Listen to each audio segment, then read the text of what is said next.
Alors, l'intérêt de l'exercice qu'on va traiter maintenant, c'est que c'est un très bon exercice de révision. Premièrement, il va nous permettre de revoir la loi binomiale, il va nous permettre également de revoir la notion d'espérance, mais ce qui est également très intéressant dans cet exercice, c'est qu'il y a deux variables aléatoires, x et t, et on va voir qu'elles sont liées toutes les deux. Et plus précisément, on va voir qu'il y en a une qui s'exprime en fonction de l'autre, c'est l'objet de la deuxième question. Et ça, c'est extrêmement intéressant parce que si on connaît l'une, eh bien, on en déduit l'autre. Et vous verrez qu'en probabilité, c'est assez fréquent d'avoir la situation où il y a deux variables aléatoires qui sont liées, et ça, il faut y être habitué. Et je ne ferai pas de rappel particulier sur la loi binomiale parce que c'est un exercice de révision. Donc si vous n'êtes pas à l'aise avec cette loi binomiale, eh bien, regardez la vidéo dont le lien va apparaître ici en haut à droite. Donc maintenant, appuyez sur pause, cherchez bien cet exercice, c'est très important de bien chercher avant de regarder la suite de la vidéo. Donc allons-y, corrigeons cet exercice. Donc on a un élève qui va à son lycée en vélo et qui rencontre sur son parcours 6 feux tricolores qui sont non synchronisés. Alors ça veut dire quoi non synchronisés? Ça veut dire qu'ils fonctionnent de manière indépendante. Et ensuite on vous dit que pour chaque feu, la proba qu'il soit au vert est de 2 tiers. Et donc qu'il ne soit pas au vert, c'est-à-dire rouge ou orange, eh bien, c'est forcément d'un tiers. Alors déjà, faisons un petit schéma pour traduire l'énoncé. Donc allons-y, on va faire un arbre. Donc à chaque fois, l'élève il va rencontrer un feu, soit le feu va être au vert, avec une probabilité de 2 tiers, et soit il ne va pas être au vert, c'est-à-dire qu'il va être au rouge ou à l'orange. Et dans ce cas-là, il va perdre 1 minute et demie. Vous voyez que déjà dans l'énoncé, on regroupe rouge ou orange. Donc en fait, ce qui nous intéresse, c'est est-ce qu'il est au vert ou est-ce qu'il est pas au vert, et donc la probabilité qu'il soit pas au vert, c'est donc 1 tiers. Et déjà, qu'est-ce qu'on remarque? Eh bien qu'on a affaire à une expérience aléatoire à deux issues, vert ou pas vert. Et cette expérience, on va la répéter combien de fois? Eh bien 6 fois, puisqu'il y a 6 feux tricolores. Donc je le marque sur mon schéma, que je vais répéter cette expérience 6 fois. Et ensuite, il faut comprendre que cette expérience aléatoire, on va bien la répéter 6 fois, mais de manière indépendante, parce que les feux sont non synchronisés. Ça veut dire qu'ils fonctionnent de manière indépendante. Et qu'est-ce qu'on a vu dans le cours? Que quand on est dans une situation où on a une expérience aléatoire à deux issues, succès et échec, qu'on répète de manière indépendante n fois, et que grand X, la variable aléatoire qui compte le nombre de succès, eh bien alors grand X, eh bien elle suit une loi binomiale de paramètres n et p. N c'est le nombre de répétitions et p c'est la probabilité du succès. Et donc ici, on est exactement dans cette situation, donc il n'y a plus qu'à le rédiger. Et donc on écrit, parce qu'il faut justifier que grand X suit une loi binomiale, on commence par dire qu'on répète 6 fois la même expérience aléatoire à deux issues. Donc c'est important de dire qu'il y a deux issues, vert ou pas vert. Et de manière indépendante, ça c'est très important de le préciser également. Et c'est important également de préciser que la variable aléatoire grand X, elle compte le nombre de succès, c'est-à-dire le nombre de feux verts ici. Et donc, comme toutes les conditions sont remplies, expérience aléatoire à deux issues qu'on répète n fois de manière indépendante, et bien donc on en conclut que grand X suit une loi, suivre, ça se symbolise comme ceci, suit une loi binomiale. Le premier paramètre, c'est le nombre de répétitions, donc ici c'est 6, et le deuxième paramètre, c'est la probabilité du succès, donc ici c'est 2 tiers, et donc voilà, on a répondu à la première question. Et avant de passer à la deuxième question, quand vous avez affaire à une loi binomiale, il faut le justifier et donc il faut dire qu'on répète la même expérience aléatoire un certain nombre de fois, que cette expérience a deux issues et que c'est fait de manière indépendante. C'est important de préciser tous ces arguments. Alors passons maintenant à la deuxième question. On appelle t la variable aléatoire qui va donner le temps en minutes du trajet de l'élève. Et vous comprenez bien que ce temps, eh bien, il va dépendre de la distance, mais également du nombre de feux rencontrés. Parce qu'à chaque fois qu'il tombe sur un rouge ou un orange, eh bien, il perd 1 minute et demie. Alors déjà, on peut se poser la question, eh bien, comme il y a 3 km à faire à une vitesse de 15 km/h qui est constante, eh bien, combien de temps il va mettre? Eh bien, ça veut dire quoi? Alors attention, ici, on raisonne en minutes. Ça veut dire quoi? Ça veut dire qu'en 60 minutes, eh bien, en 60 minutes, il fait 15 km, mais moi je veux faire 3 km, donc qu'est-ce que je fais ici? C'est proportionnel, je divise par 5, puisque si je divise 15 par 5, ça me fait 3, et donc je divise 60 par 5, eh bien ça me fait 12. Ça veut dire qu'en 12 minutes, eh bien il fait 3 km. Donc ici, il va faire ces 3 km en 12 minutes, mais dans le cas où tous les feux sont verts. Donc il va mettre 12 minutes quand tous les feux sont verts, mais à chaque fois qu'il y aura un feu rouge, eh bien ça va rajouter 1 minute et demie. Mais attention, grand X compte pas le nombre de feux rouges, mais grand X compte le nombre de feux verts. si par exemple sur son trajet, grand X est égal à 4, ça veut dire qu'il y a 4 feux verts. Ça veut donc dire qu'il y aura, comme il y a 6 feux, 6 moins 4, c'est-à-dire 2 feux qui seront rouges. Donc si grand X est égal à 4, le nombre de feux rouges sera égal à 2. Et donc quel est le temps qu'il va perdre 2 fois 1,5. Donc comment on a fait pour trouver le temps qu'il a perdu? On prend le nombre de feux verts, ici c'était 4, et on les enlève à 6. Donc on fait 6 moins le nombre de feux verts, 6 moins grand X, puisque grand X, j'insiste, compte le nombre de feux verts. Donc ici, vous avez le nombre de feux rouges. Et ça, vous allez le multiplier par 1,5. Donc ça, c'est le temps que vous allez devoir rajouter à cause des feux rouges ou oranges. Et tout ceci, il faudra le rajouter de toute manière aux 12 minutes qui servent à faire les 3 km. Et maintenant, tout le raisonnement qu'on a fait là au brouillon, il n'y a plus qu'à le rédiger. Donc je commence par écrire la vitesse. Ici, on fait du 15 km/h, donc on fait 15 km en 60 minutes. Donc en divisant par 5, on fait 3 km en 12 minutes. Donc ça, c'est le temps qu'il va mettre sans aucun feu. C'est ce qu'il faut pour faire ces 3 km, c'est 12 minutes. Ensuite, grand X, c'est dit dans l'énoncé, c'est le nombre de feux verts. Mais moi, ce qui m'intéresse, c'est ce qu'il ralentit. Donc, c'est le nombre de feux rouge-orange. Mais comme il y a 6 feux, si grand X, c'est le nombre de feux verts, 6 moins le nombre de feux verts, ça me donne le nombre de feux rouges ou orange. Et donc, l'élève, quel est le temps qu'il va mettre? Déjà, les 12 minutes pour faire les 3 km, plus le nombre de feux rouges, c'est-à-dire 6 moins X, que multiplie le temps perdu pour chaque feu rouge ou orange, c'est-à-dire 1,5. Donc tout ceci fois 1,5. Et maintenant, il n'y a plus qu'à arranger. Donc ça fait 12 plus quoi? 6 fois 1,5, ça fait 9. Moins 1,5 x. Et donc, si on arrange, ça fait 12 plus 9, ce qui nous fait 21.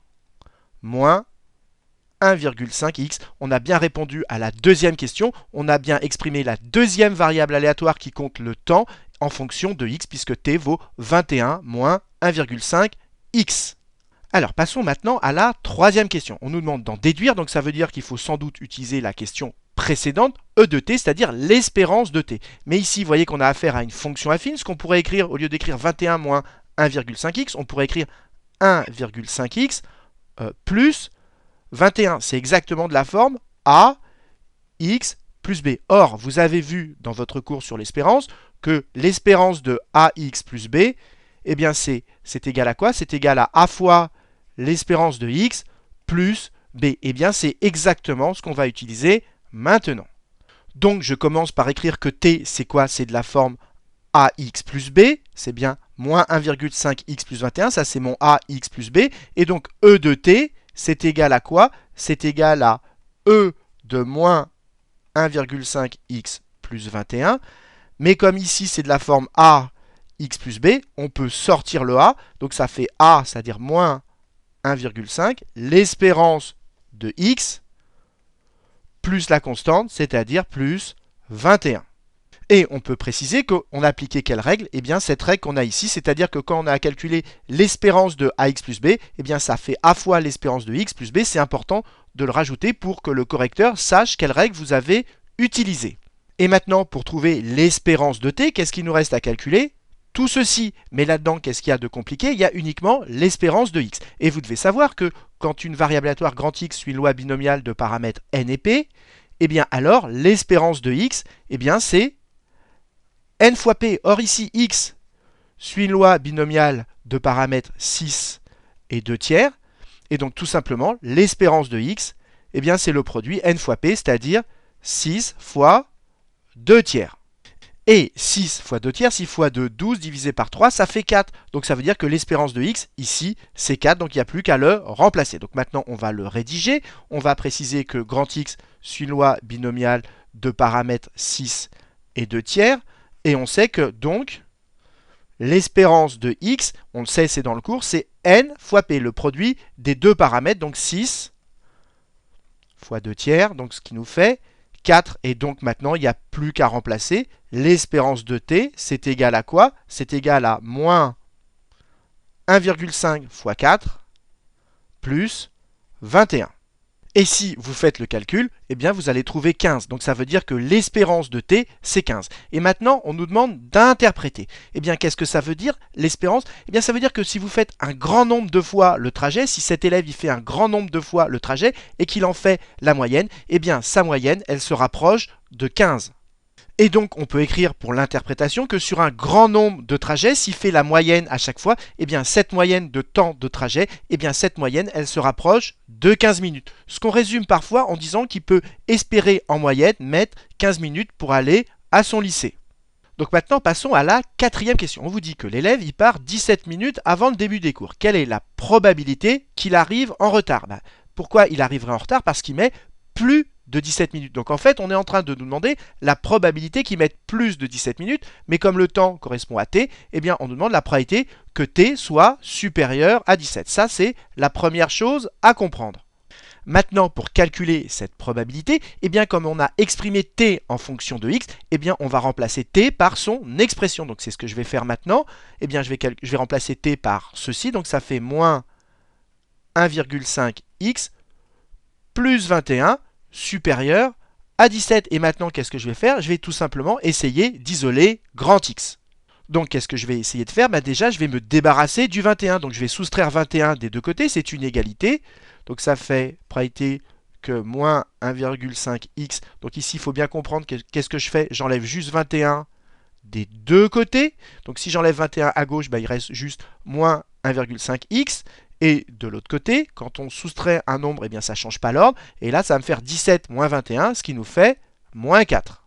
Et maintenant, vous l'avez compris, je vais me débarrasser du moins 1,5. Comme ici, c'est une multiplication, eh bien je vais diviser par moins 1,5. Mais faites attention, comme on divise par un nombre négatif, ça va changer l'ordre. Donc ça fait grand X plus petit que moins 4 sur moins 1,5. Et maintenant, il va falloir calculer ceci. Alors, si vous calculez moins 4 divisé par moins 1,5, déjà moins sur moins, ça fait plus. Et 4 divisé par 1,5, prenez votre calculette, vous verrez, ça fait environ 2,66. Donc on veut que la variable aléatoire, grand X, soit plus petit. On veut que grand X soit plus petit strictement que 2,66 et quelques. Mais attention, grand X, ça compte le nombre de feux verts. Donc grand X, c'est un nombre entier. Donc on cherche un nombre entier qui soit plus petit strictement que 2,6666, et bien ça veut dire tout simplement, ça revient à dire que grand X est inférieur ou égal à 2, parce que j'insiste, grand X ne prend que des valeurs entières. Et donc cette condition, ça revient à écrire que grand X est, cette fois-ci, attention, inférieur ou égal à 2. Et donc maintenant, il va falloir calculer cette proba. Mais ça, c'est beaucoup plus simple, parce que grand X, on sait qu'elle suit une loi binomiale, et avec notre calculatrice, on sait calculer cette proba.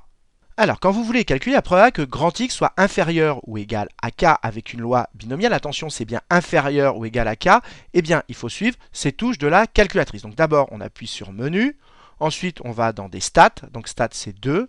Ensuite, ça va être une distribution, donc distribution, et ensuite, c'est une distribution binomiale. Et ensuite, vous voyez qu'ici, il y a deux possibilités. BPD, c'est la probabilité que x égale k.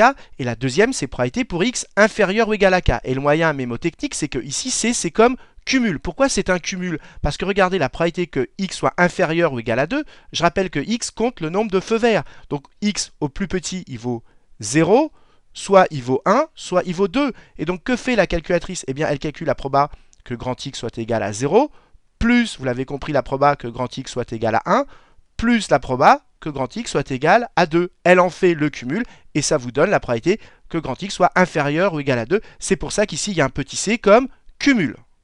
Donc maintenant, on va choisir BCD. Voilà. Et alors, attention, ici, il faut être en mode variable. Donc ici, il faut cliquer sur var. Et ensuite, ici, la première valeur, x, c'est la valeur que vous avez là, c'est-à-dire la valeur 2. Donc ici, on va rentrer 2. Donc, allons-y, je descends, je rentre ma valeur 2. Ensuite, ici, c'est number of trial, ça veut dire le nombre d'essais. Il y a combien d'essais? Eh bien, il y a 6 feux, donc il y a 6 essais. Et ensuite, la deuxième valeur, c'est P, la probabilité du succès. Souvenez-vous, c'est 2 tiers. Donc ici, je peux mettre 2 divisé par 3. Voilà. Et maintenant, je rentre. Et voilà ce que j'obtiens. Voilà la probabilité que grand X soit inférieur ou égal à 2. C'est environ 0,100. Et donc, on a démontré que la probabilité qu'il arrive en retard, c'est-à-dire qu'il mette plus de 17 minutes, eh bien, c'est environ 0,1.